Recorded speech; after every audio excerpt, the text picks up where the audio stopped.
Electoral বন্ধতকৈও ডাঙৰ কেলেংকাৰী হৈছে অসমত। ৰাজ্যত ভয়ানক চাহবাগান কেলেংকাৰী। চাহবাগানত চলিছে চৰকাৰৰ ঘনিষ্ঠৰ সিন্ডিকেট। চৰকাৰে নিজেই চাহবাগান ধ্বংসত নামি পৰিছে। সংবাদ মেলত গৌৰৱ গগৈৰ বিস্ফোৰণ। বাগানৰ ভিতৰত যে আজি বাগানবোৰ এটা সিন্ডিকেট জৰিয়তে কিনা গৈছে, বিজেপি চৰকাৰৰ কিছু মন্ত্ৰীসকলৰ ঘনিষ্ঠ, কেন্দ্ৰ চৰকাৰৰ কিছু শক্তিশালী মন্ত্ৰী ঘনিষ্ঠ আজি বাগান কিনিছে।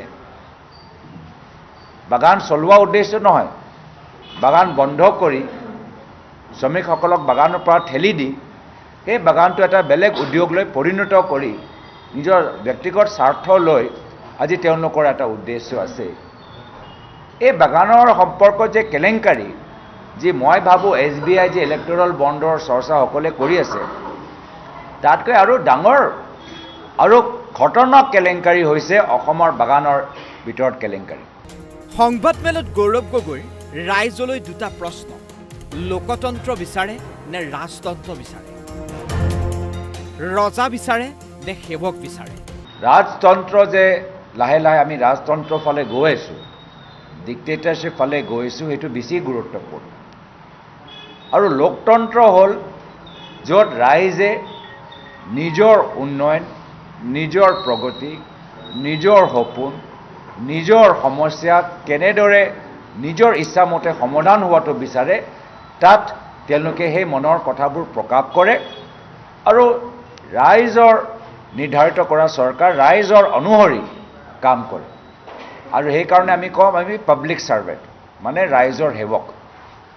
সেইটোৱে ডিফাৰেঞ্চ। লোকতন্ত্ৰত আমি হ'লোঁ নিৰ্বাচিত মানুহবোৰ হ'লে ৰাইজৰ সেৱক, আৰু ৰাজতন্ত্ৰত যি আজি বৰ্তমান পৰিৱেশ দেখিছোঁ, তাত যিসকল ক্ষমতাৰ গাদীত বহি আছে তেওঁলোকে ৰাইজৰ সেৱক নহয়, তেওঁলোকে হ'ল ৰাইজৰ ৰজা।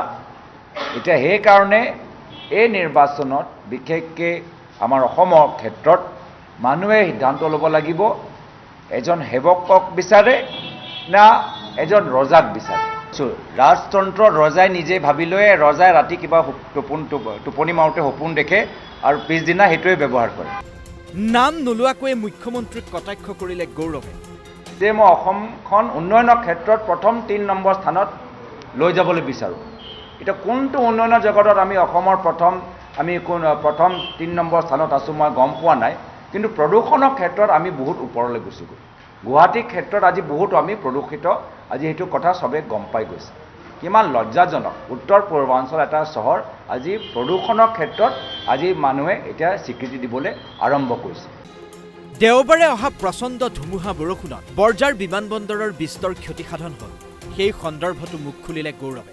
গুৱাহাটী এয়াৰপৰ্টৰ চৰকাৰী খুব টকা পইচা লৈ আধুনিকৰণ কৰিলে। তো কি আধুনিকৰণ কৰিলে? এটা বৰষুণ অলপ পৰিলে এইটো গোটেই চিলিংটো, তাতো কোনোবা আহত হ'ব পাৰিলেহেঁতেন, কোনোবা বয়োজ্যেষ্ঠ ব্যক্তি আহত হ'ব পাৰিলে। তো আমি হিমন্ত বিশ্ব শৰ্মা ডাঙৰীয়াক সুধিবলৈ বিচাৰোঁ, আপোনালোকে ইয়াত পইচা, আপুনিতো গোটেই বস্তু চব বস্তু তেওঁ চাই, চব খবৰ পাই থাকে, এইটো খবৰ পাইছে নাই পোৱা? ইপিনে একেখন সংবাদ মেলত উপস্থিত থকা বিৰোধী দলপতি দেৱব্ৰত শইকীয়াই ক'লে, ৰাজীৱ গান্ধীৰ বাবে থকা আক্ৰোশৰ বাবে ৰাজীৱ গান্ধী সমবায় বিশ্ববিদ্যালয় উন্নীতকৰণত গুৰুত্ব নিদিয়ে মুখ্যমন্ত্ৰীয়ে।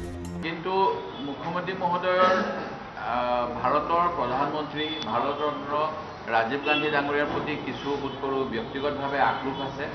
আৰু সেই গতিকে তেখেতে, মোৰ ধাৰণা, যি সময়ত কেন্দ্ৰীয় গৃহমন্ত্ৰী অমিত শ্বাহ ডাঙৰীয়াই কো-পাৰ্টিৰ মিনিষ্টাৰ হৈ আছে, কেন্দ্ৰীয় সমবায় মন্ত্ৰী, যি সময়ত অসম চৰকাৰ, ভাৰত চৰকাৰে সমবায়ৰ যোগেদি উন্নয়ন হ'ব লাগে বুলি সমবায় সপ্তাহ পাতে, সমবায়সমূহক গুৰুত্ব দিছে।